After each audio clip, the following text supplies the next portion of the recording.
Doctor Catherine Halsey, service number CC-409871. Passcode: I shall do no harm. Hello, Podcast Evolved. I see you found my journal. You've been busy lately. I hope you find what you're looking for. For your sake, I hope we all do.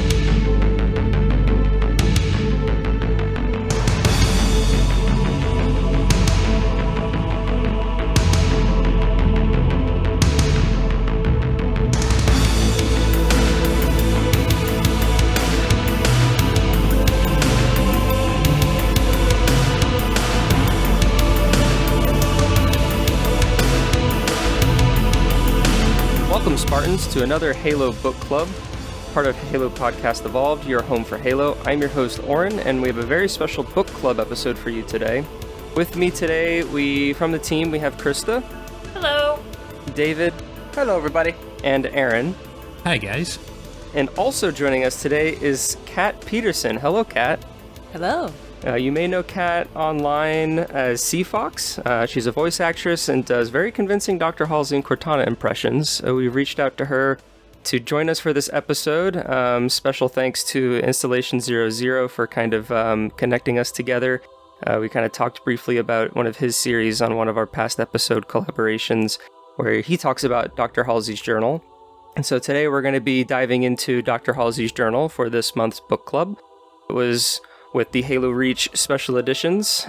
But before we dive right into that, just wanted to remind everyone about our website, halopodcastevolved.com. Has all of our episodes and social media and events and even some lore sections in there. If you want to catch up on past episodes or just learn more about a topic that we discussed. Our other episodes, we have our regular Podcast Evolved main feed where we talk about the current news and topical lore. We have Mission Debrief where we go into every Halo campaign mission from all the games. Our newest show, Builds with Blocks, talks about the toys and macro action figures.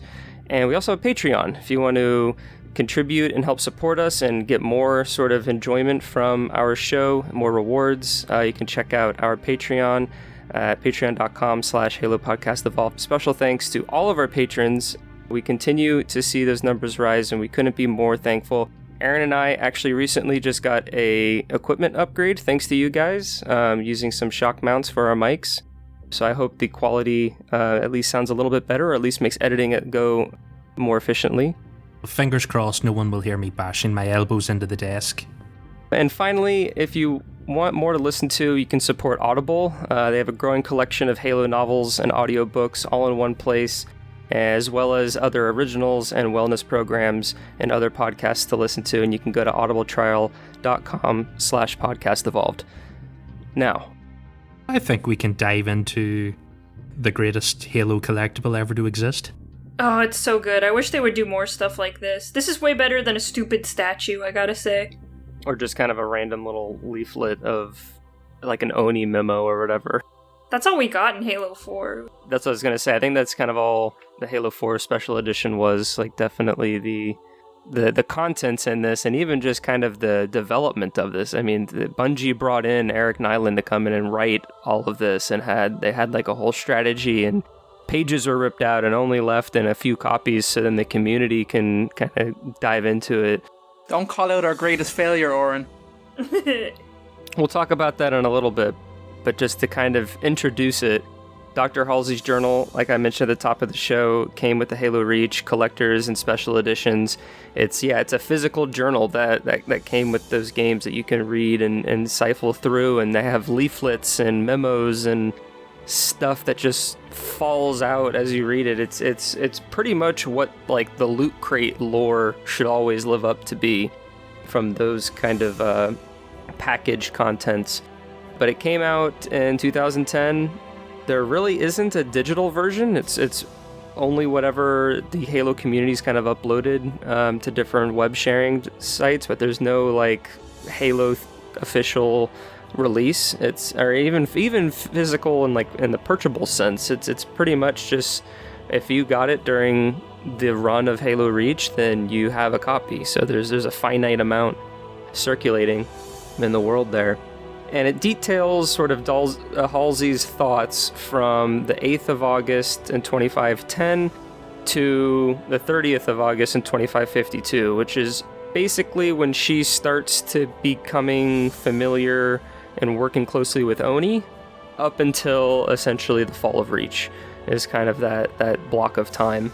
David or Aaron, I'm not sure who wants to kind of kick things off from us, but I guess do we want to kind of introduce some of the things that she talks about in the book? And unfortunately, there's just so much kind of just random thoughts throughout this book that we can't really go through every detail, but I think it is worth kind of diving into some of her mindsets and how they've changed over times and over years, as we've kind of seen. I'm not sure where you want to start, but one of you can kind of just take it away. One of the big things I kind of thought about this journal when I got it is just how much is in it and how well it does the job of being a journal of a genius level scientist, from what I can imagine, someone genius. But I love the idea that she essentially creates this journal as a way to keep certain thoughts out of her head but not digital, because everything digital or electronic is hackable, especially from her level, where like she's given only a lot of the abilities to like hack all of those. I think they're pies and size, aren't they? They're like counter intrusion something, and then I can't remember what the other one is, but one is essentially one's defensive and one's aggressive in terms of algorithms for hacking computers and stuff. But I love the way that like her journal is just like, you can't hack a journal, so I'm going to make one. Well, and she enjoys drawing. That's the big surprise, I think, when I got out of it, how good she is at it. Like, she has a lot of freehand sketches and they look like they're done in pencil. Like, product itself, the quality of it is so good. You can see she's kind of sketched things in pencil, little notes in the margins. And she has that blue highlighter. Where did she get that blue highlighter? Who has a blue highlighter? Like, obviously they got blue highlighters in the future, so that's one thing we can confirm from the journal. They do have those now too, yeah. But they still have them in the future. That's so impressive. But like even like the schematics for like the Mjolnir armor and like the Jackal shield, like the Jackal wrist bracelet that projects the shields that they use, like just kind of that sort of physical realness of it, to where you kind of see how it's designed and the kind of thought process to what we then see in game. The thing about this that actually impresses me the most about reflecting Halsey as a character is how grubby it is in places. The coffee stains, the cup rings. Yeah. Like, we know back from Fall of Reach that Halsey's kind of a slob in some ways, because they have that scene, is it in Fall of Reach or Ghosts of Onyx, where she's rooting around her lab and she's going through like half-empty coffee cups looking for the one that hasn't started to grow yet, and you're just like, oh, that's horrible, woman. Like, come on, please. And there's even a massive portion in this book which is she just lost it, and there's like years gone missing in it between. It's a big time jump, and it's like, oh, I found my journal again, great. I thought that was interesting, and the bit where she was figuring out how to keep it secure in future, and she was like, I could lace explosives across the seam of it. That seems like slight overkill.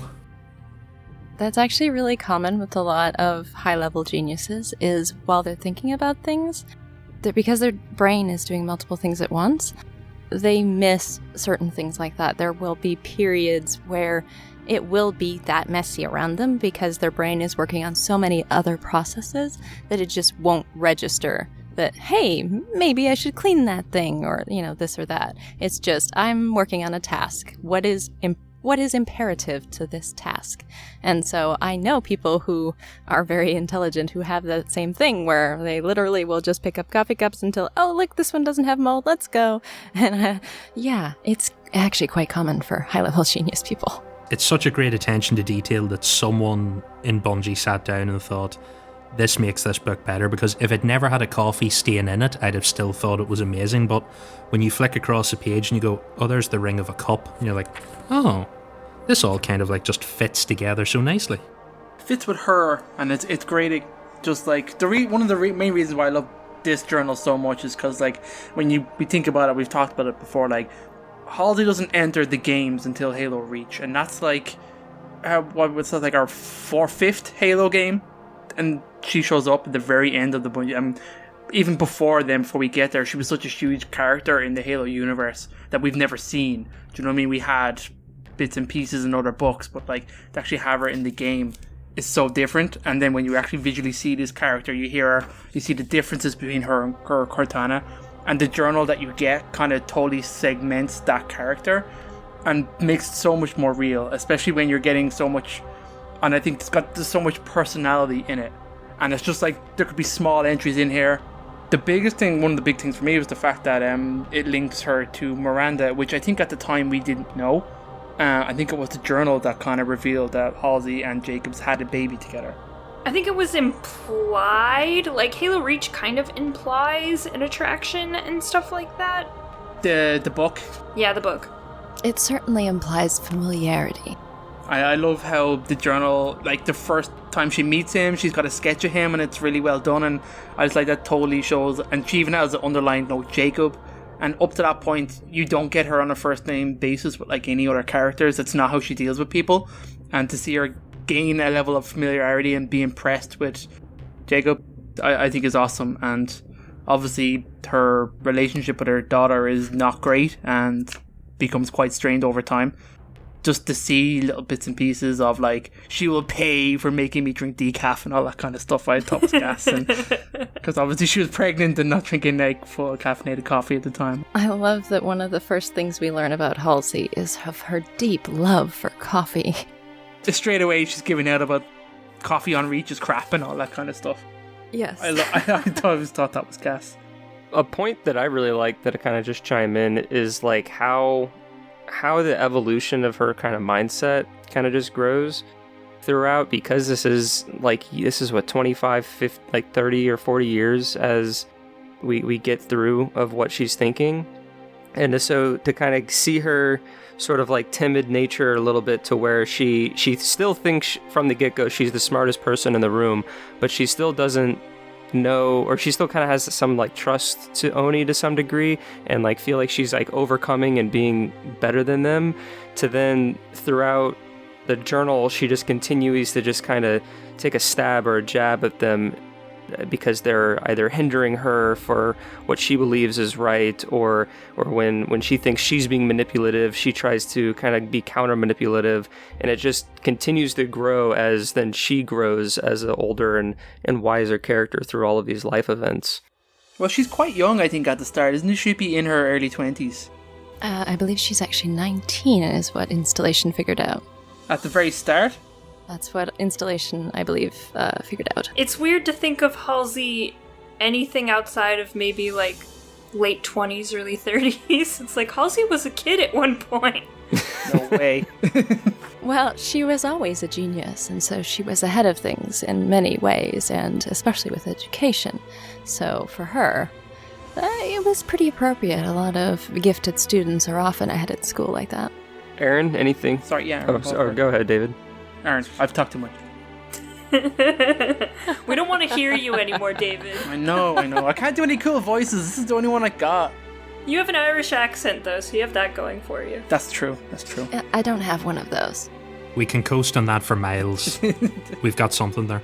But David has the better Irish accent, but like, I'll make do with what I have. They'll coach you. They'll be your Irish coach. My Irish always goes into Scottish. It's terrible. You don't want that. All the things. Irish into Scottish? That's not acceptable. It's not too far off. Going through this, the first thing I find interesting is the fact that when you get at the start, Oni didn't really recruit Halsey. They waited for Halsey to figure it out and join them, which I thought was interesting, that even back then they kind of had her figured out, that I don't think they could have tempted Halsey into this particular line of work. She had to figure out that things were going to get very bad by herself, and then as soon as she figured it out, she rallied to the cause and joined immediately. I thought that was it's telling about her personality. I think that one of the lines in there is something to the effect of, they needed me to recruit me. Yeah, that's the great line. Not sure if that's exact wording. It's very close if it's not that. I did love that as well, how it starts off with that the Mate Carver's Matrix, his model of like the whole reason that starts the Spartan program in the first place is that they're predicting a civil war with the other colonies, and we need to stop this. And the only way they could think to stop it is like, massive military presence, all that kind of stuff, and they're trying to avoid that or kind of like nip it in the bud per se. But Halsey comes in, kind of refines the model and realizes, yeah, you don't have as much time as you think. It's way shorter. I need to get on board in this. I can fix this because I'm super clever. I just loved that's the basis of it. And I think we knew even from the Fall of Reach book that that's why the Spartans were created. They were there for the Civil War prevention. Essentially, they wanted this super unit of humans that could go in instead of fleets of ships and kind of like take care of problems before they became too serious. And then it's just super convenient. They're also amazing at killing aliens. I love that that segment of the journal where you get first contact, how it changes. Oh yeah, the tone is just complete. It's great. Oh, it's so good. And then you get kind of little bits of like, how would you deal with like an actual alien race, like when the first contact's so aggressive, and when she breaks down the word covenant and what it means and then tries to apply that to their calling themselves the covenant, so we can infer certain things about them by how they refer to themselves. I thought that was super cool, and how it breaks that down, and it's kind of got to see the struggle with the technology. And then when she eventually kind of realizes, she stopped thinking of them as being more intelligent than humans, just more technologically advanced. I thought that was kind of a great turning point as well. And then we've seen that in the games and even the lore as well and stuff like that humans can win under certain circumstances, and then you see where we're better in some certain cases. And AIs and the Spartan programs have been the reason really that we've stood the test of time in the lore. And I love how the journal shows that, and how she gets more frantic. One of the ones I loved, one of the entry journals I love the most, I think she watches the destruction of Bliss. I think it's Bliss, is it? Or no, it's Arcadia. And like she like hacks into like a survey satellite and watches it. She makes herself watch it to see how much as she can learn. And she said it was agony to watch a human planet of millions, billions be like glassed. I wonder if that also kind of just solidified kind of some of the things that she needs to do in order to save humanity, with like the Spartan program and stuff, some motivation. Yeah, her moral justification of like, I can stop this by doing what I'm doing now. I thought it was great. It was great for that. And the journal is great for setting up who Halsey is, because you get one side of her from like, let's say, the game, very aloof, you don't really know. But I loved reading the journal entry after that, after she met George, and what impact that had on her that you don't get to see. And it's different then when you go back and play the game. I love it when it does it. You go back and play the game, you watch that segment again, and you're like, now what she's thinking. And it kind of changes it for me. It changes it for the better, I think. Well, and I think Halsey's really good at kind of putting up a front as well. She's not going to be very upfront about how she's feeling, because that makes her vulnerable. Oh, it's not very practical or logical. Exactly. Yeah, I think the thing I enjoy going through this is watching her pull all the parts together to make the Spartans, because she's kind of playing with this idea for a while, and she's playing about with Project Orion and where it went wrong, and she sort of hints at, I think I figured out how we need to fix this, but I don't want to say it out loud yet because it's morally questionable. So she's already thinking, adults aren't the way to go, it's kids. And then she starts to refine like some of the processes. I love that. That segment's awesome, yeah, where she kind of details what the program has to be. Kids, indoctrination, you have to do this and do that. She like breaks down the Orion project and kind of like where it failed and kind of like how it can be just tweaked, and through her logical and rational thinking, it just kind of landed on, it needs to be a bunch of children. The subject needs to be prepubescent. And it's just like, while she's like thinking and writing and talking to herself and doing it all, she instantly realizes like the morality sort of implications of that, and has to quickly internalize it and kind of move on. Yeah, and like while you've got all this going, she's also basically creating modern AI in the Halo universe, and she's figuring this out as well. And you see like her first hints at what leads to Cortana, where she's trying to figure out how to transfer memories into a clone brain and slowly develop all this stuff. And then like this book builds on so much that touches back to stuff later. Like you play Spartan Ops in Halo 4 and she hacks Roland and carries on, and then you realise that's because she had a hand in all the AIs that came before, specifically like him, so she has all this inside knowledge, and they just build it all up quite nicely here. What happened to the third brain? Yes, there's other brains. Oh god, that whole segment of when it gets into the deep AI stuff, some of it goes over my head because it's crazy stuff. It's so fascinating that she went down this dark route herself, realized the best material is mine. I'm the best to be an AI. She made like 4 clones of herself. One of them eventually becomes Cortana. One of them goes to slip space, which is crazy. Krista, I'm going to ask you to kind of explain that, because I did read the torn segments. They're probably worth talking about now, but like it's mental. And then she has another 2. Is it 2 brains left? I can't remember. I think she has 3 brains left.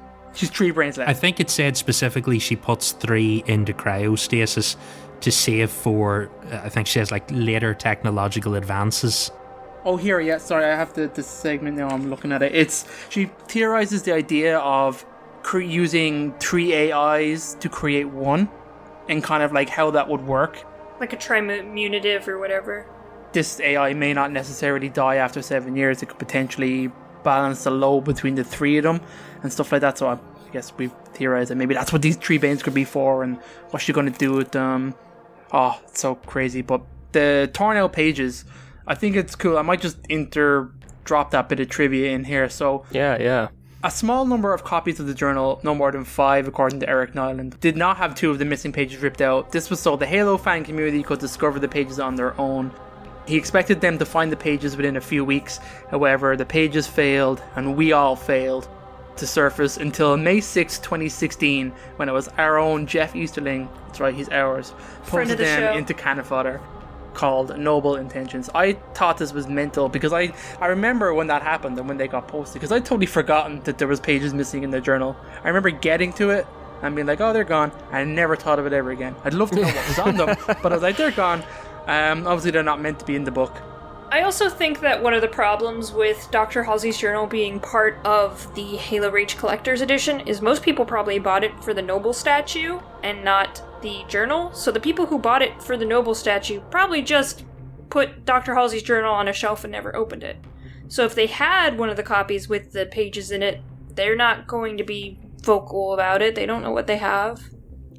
Or they may not even realize that it was missing pages too.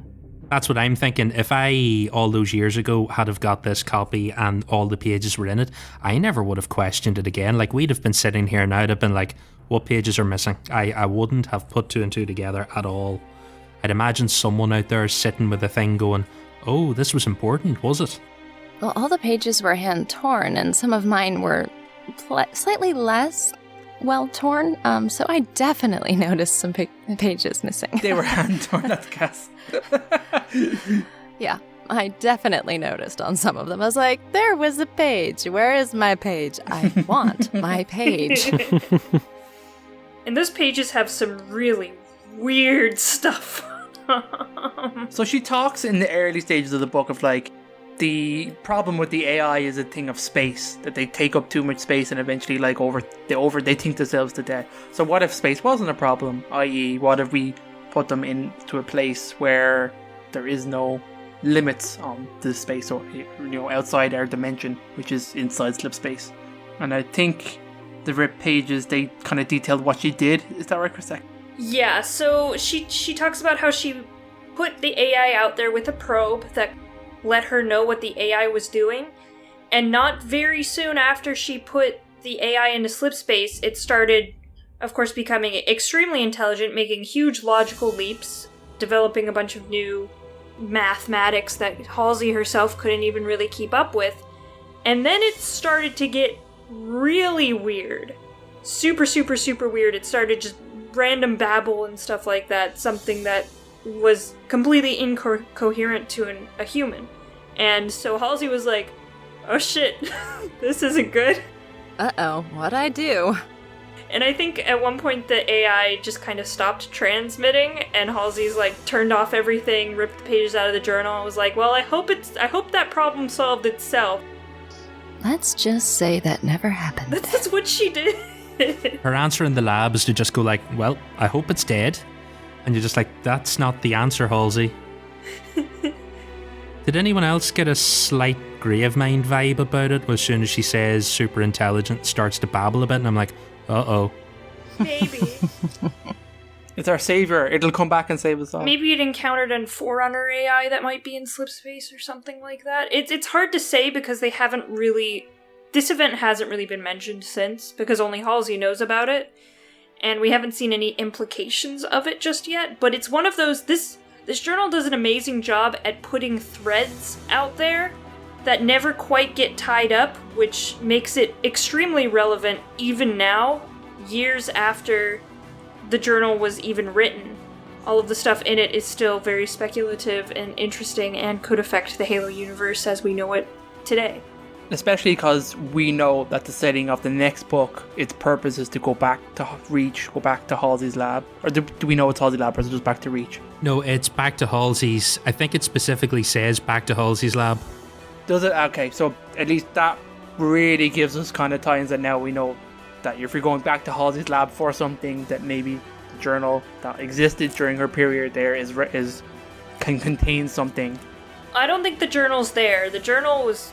Oh, not the physical journal, but like let's say there is something in this journal that is probably we're going back to get. Do you know what I mean? It could be technology, it could be notes, could be a brain. I've said this a couple of times. I'm more than convinced it's the brains.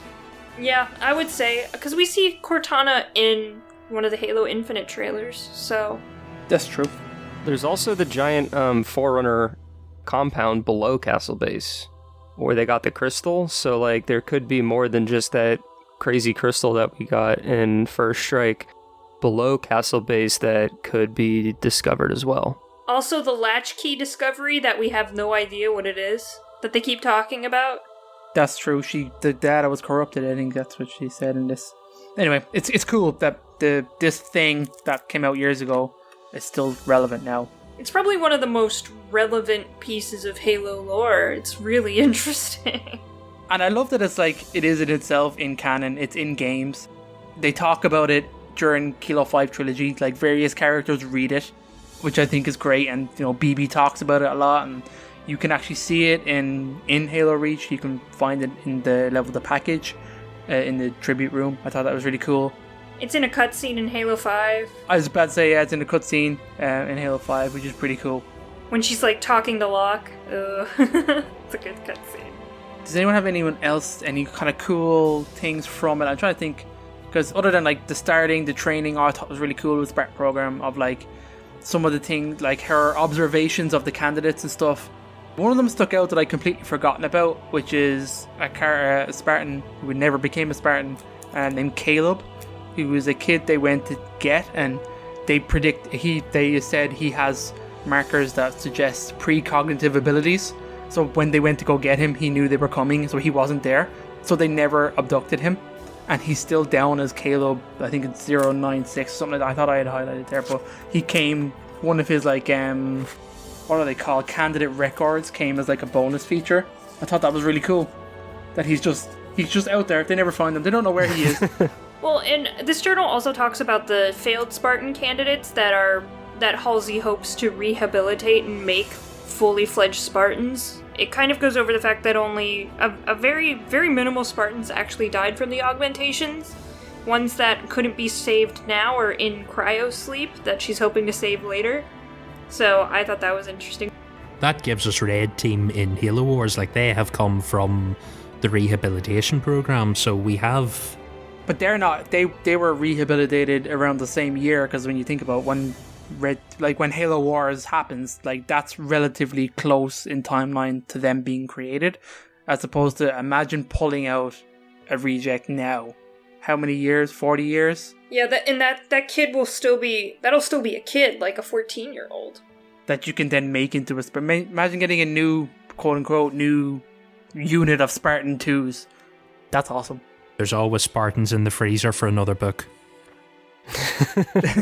It's great that they have, like, this journal has so many threads they can pull off if they wanted to and create a new character or go back to another.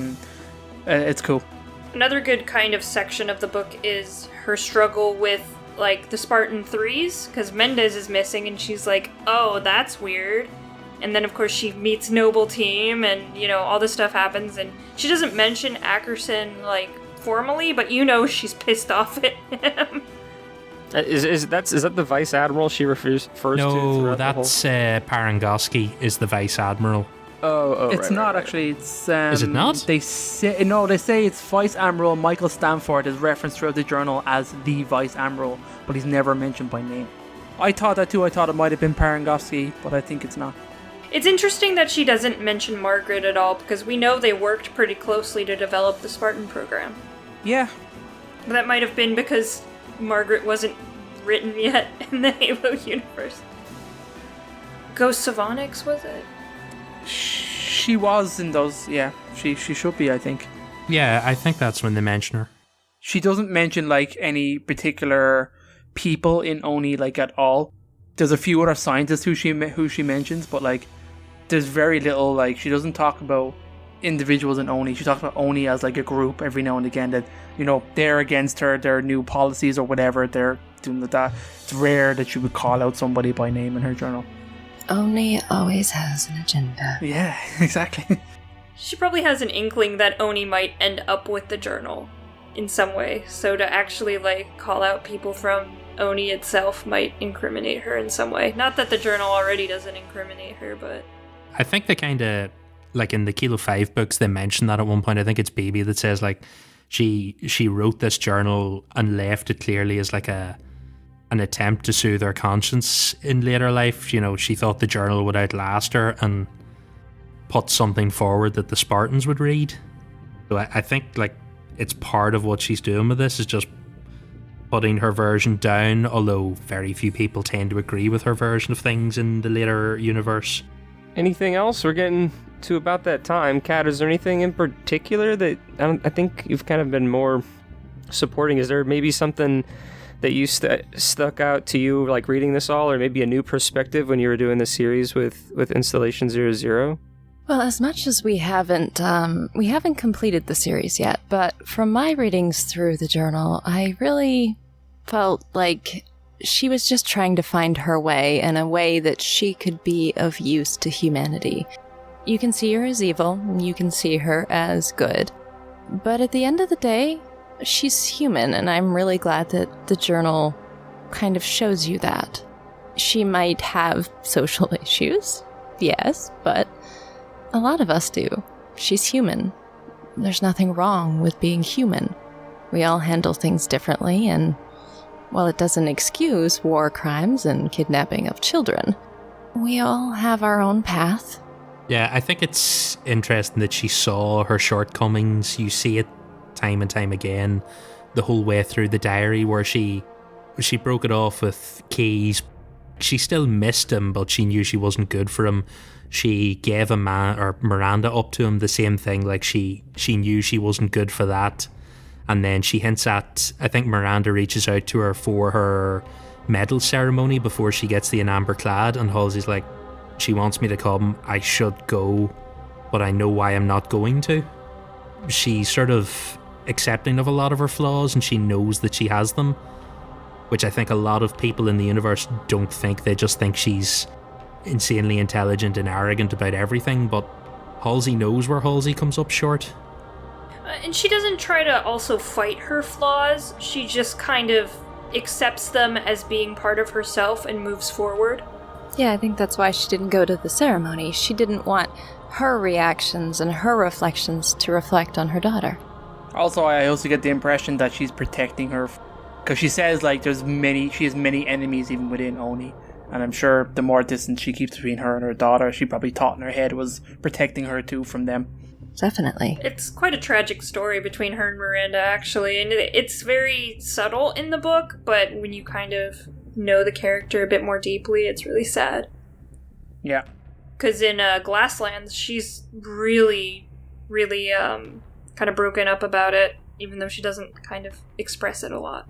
They hinted at once, I think it's BB. He's sort of reeling in his glee of Halsey's like suffering in later life now, and he mentions how she's just like broken up, lying in the brig of the Infinity every night, just calling Miranda's name. And it's just like, that's a horrible sort of end to a character. Although, thankfully, she kept going from there. Yeah. Yeah. Man, that scene at the end of Halo 5, I'm like, oh my god. Yay!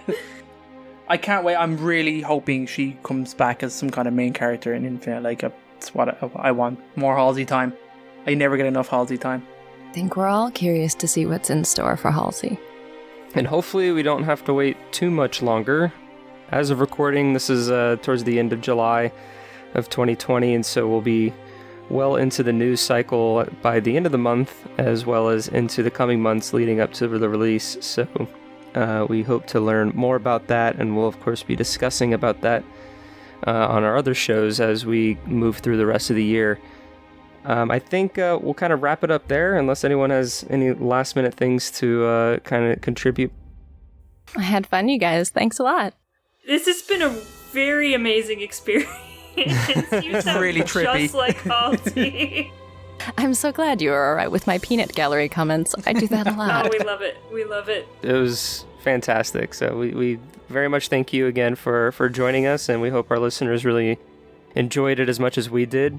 I do want to thank Installation 00 again, YouTuber, for those of you that missed our interview with him. We talked about Good old Archie. the Office of Naval Intelligence, and so just he was able to link us up, so thank you again for that. If you really like this episode and you want to find more, we're on Spotify and Apple iTunes, and you can find all of our episodes on our website, like I said at the beginning of the show. You can leave us a voicemail if you want to give us a call, talk about this episode, or just anything else Halo related at 205-386-5833. And until next time, everybody, I've been your host, Oren, and Evolved. Evolved.